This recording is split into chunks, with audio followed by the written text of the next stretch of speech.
residence on our road. We really would. We do have an elderly mother and stuff like that, which we'd probably accommodate with a bedroom, in the future, adding on to our house. Chris, however, she does have she can modify the use permit condition for a second unit after the subdivision is complete. If I'm allowed to finish the subdivision I'm involved in right now, she will have that opportunity for that second residence, and that's great. We do not have that chance. We did drop that to let this subdivision go through, which we've been fighting for. I know our patience has to be running thin since 2002. And again, I want to thank Dennis Chatty, Frank Lynch, Tom Peters, and everybody that's had the patience to put up with us this long. And thank you for your time. Do you have any questions? Any questions of Mr. Rogers? Supervisor Pinches. You stated that you don't oppose this appeal if it don't level any more conditions on. Exactly. And like I said, from what the proposal we have right now, the tentative map agreement, I'm in the middle of that process right now. I'm getting close to completing to finally get this done. What's your, as far as the usage of this road, if another residence was allowed to go there, how? Oh, that would be on Elledge Ranch Road, would not affect my road at all. So it wouldn't affect your? No. Like I said, and we don't take a stand on that. That, whatever they work out, but the only way we would not be happy about is I don't think we'd be able to bring Elledge Ranch Road up to these standards if asked. The only reason I question is because on the paper I received in the mail, it shows that there could be modify more road conditions. And as Frank has said, and we've already had contractors up there, feasibly to afford to try to bring that up to county standards, it would run the project dry. We would not be able to complete it. But in all likelihood, if we was to allow a second residence on that 100 acres, it could be conditioned to where that they could access it from the what's the name of the Elledge Ranch Road? Yeah, hers is Elledge Ranch Road. Ours is Vista Del Lago Road. That's where her residence sits. Ours is on Vista Del Lago, two separate roads. And how many people use the Elledge Ranch Road to get to Highway 20? I believe there was five on right in there. Road. I might be off by one. And how many on the other road? I want to say right now we're probably around 16, somewhere in there. I might be off by 2 or 3, but so the Elledge Ranch Road they're definitely the less. They have less traffic, yes, sir, on that road. And what's the condition of that? I don't, I don't travel that road since my father's passed on, so I couldn't tell you. It says it has a 20 to 60 foot easement, but it doesn't say how wide the road actually is. I would say, you're not familiar with that I know road, Chris, I think, speculated anywhere from 16 feet. Tom might be the one to. Thank you. Okay. Any other questions for Mr. Rogers? Okay. Let's see. We'll go back to Christine, and you'll have 5 minutes for closing or final remarks. I don't really have any additional remarks. I didn't understand what Mark said about, and I wanted to try to clarify what he meant. Am I somehow able to do, after the subdivision is complete, some additional building? I didn't quite understand that. Is there a way around? There's two conditions that are of concern here. One, you have condition number 17 of the subdivision that says there should be a note placed on the map or unilateral, whatever, that limits it to no second units.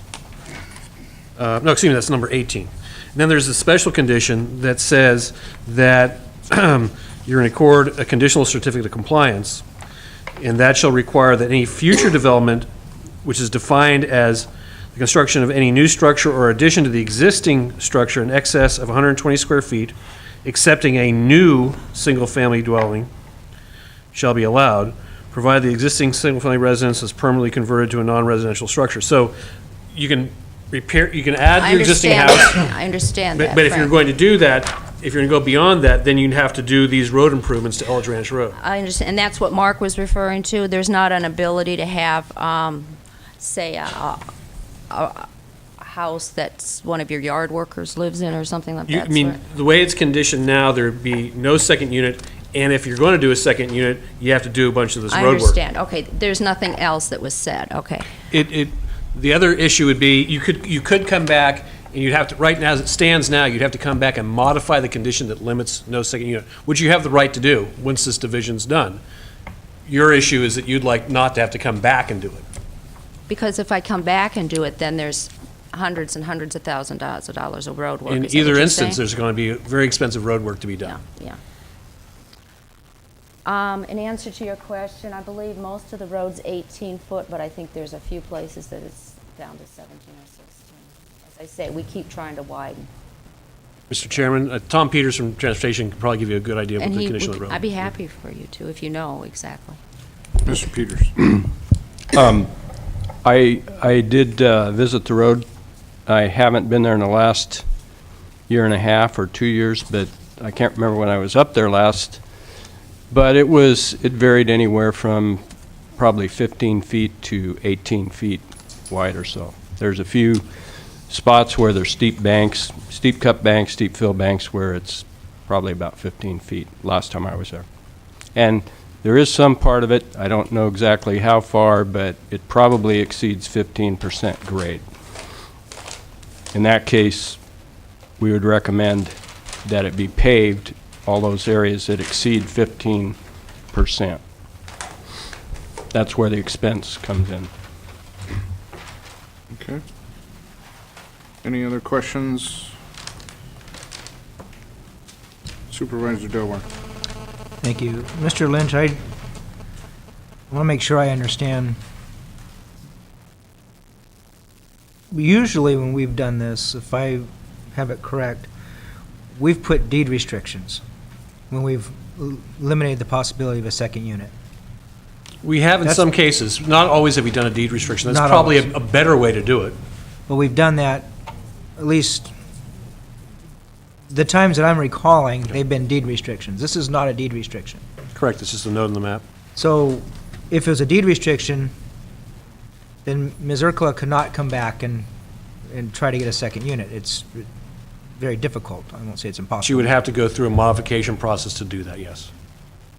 This, since it's not a deed restriction, is a much easier process for her to come back and modify a use permit, go through that process on its own to determine whether or not a second unit would be allowed. From my perspective, it's about the same, because they would have to apply to modify the use permit. It still brings it back to a public forum, paying an application fee.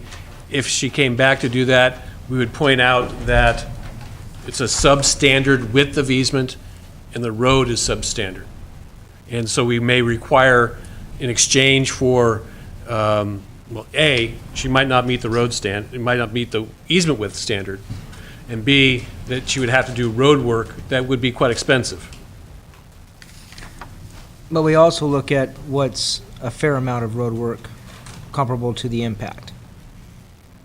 That's for you guys to judge. My concern here is that